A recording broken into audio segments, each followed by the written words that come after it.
JEE means organic chemistry. हमारा chapter है hydrocarbons और हम पार्ट पढ़ रहे हैं एल्कीन्स का।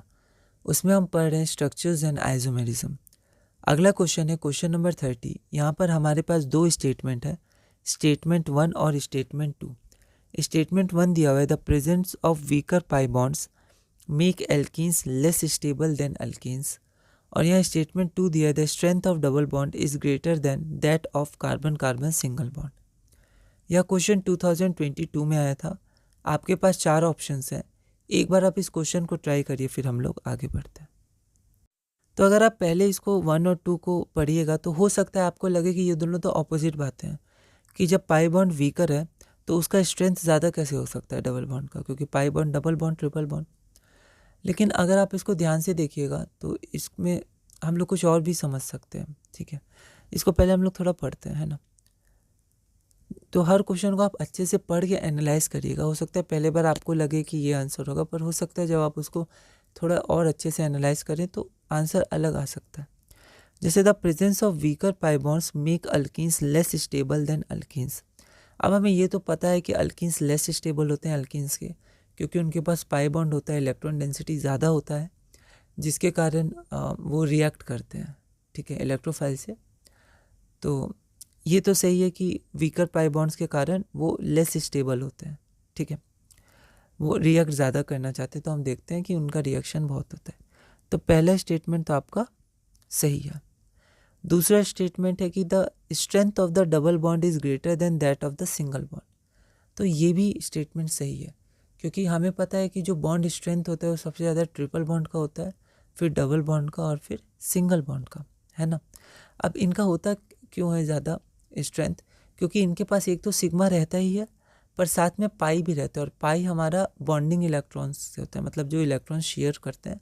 तो जो इलेक्ट्रॉन शेयर करते हैं तो शेयरिंग ज़्यादा होता है, 2 बार इलेक्ट्रॉन शेयर होता है, एक बार सिग्मा बनता है एक बार पाई बनता है, पर शेयरिंग ज़्यादा होता है। तो वहाँ पर जो न्यूक्लियस को जो इलेक्ट्रॉन्स होते हैं वो दोनों तरफ से अच्छे से पुल करते हैं और सामने सामने रखते हैं, ठीक है, अट्रैक्शन ज़्यादा होता है वहाँ पर। तो इनका स्ट्रेंथ भी बहुत ज़्यादा होता है, ठीक है।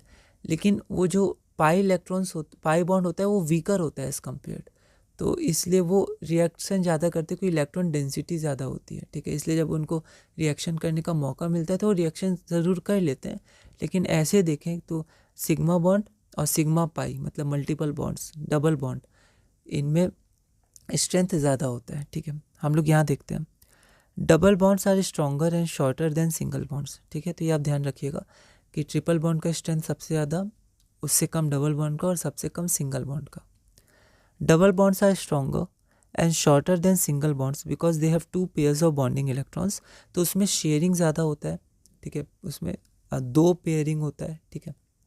तो इस कारण दोनों जो न्यूक्लियस होते हैं, एटम्स के न्यूक्लियस जो बॉन्ड बना रहे हैं वो ज़्यादा नज़दीक होते हैं, because they have 2 pairs of bonding electrons whereas single bonds only have 1 pair of bonding electron, ठीक है। The 2 pairs of bonding electron pull the atoms closer, जो एटम शेयर कर रहे हैं 2 atoms, pull the atoms closer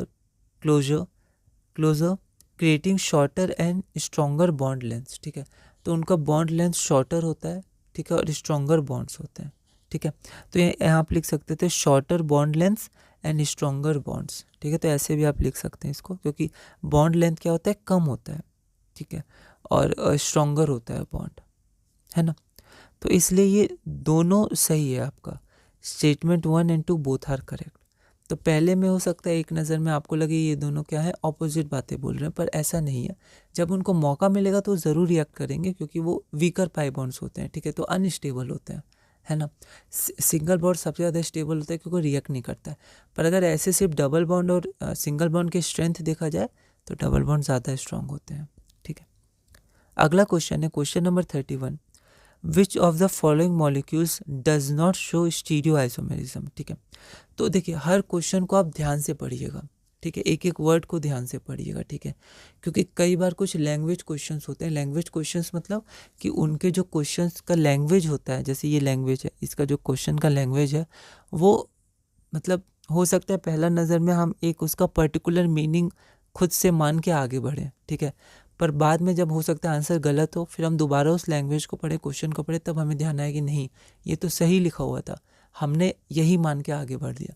तो क्या होता है, जनरली हम लोग जब क्वेश्चन सॉल्व करते हैं तो हम लोग किसी भी चीज़ का एक पर्टिकुलर मीनिंग अपने आप अनकॉन्शियस बैठ जाता है हमारे अंदर। तो जब भी वो चीज़ आती है तो वही मीनिंग मांग के आगे बढ़ जाते हैं, वही मीनिंग मान के, और ऑप्शंस भी वैसे ही आते हैं तो हमें लगता है सही है, ठीक है, और हम वो ऑप्शन करके आ जाते हैं। तो इसलिए हमें ध्यान देना है, अच्छे से पढ़ना है, ताकि हम लोग हर तरह से उसका मीनिंग समझ पाएँ जितना हो सके, ठीक है। तो which of the following molecules does not show stereo isomerism, यह क्वेश्चन 2021 में आया था। 4 मॉलिक्यूल्स हैं आपके पास। तो एक बार आप इस क्वेश्चन को ट्राई करिएगा, अगली वीडियो में हम इसे सॉल्व करेंगे।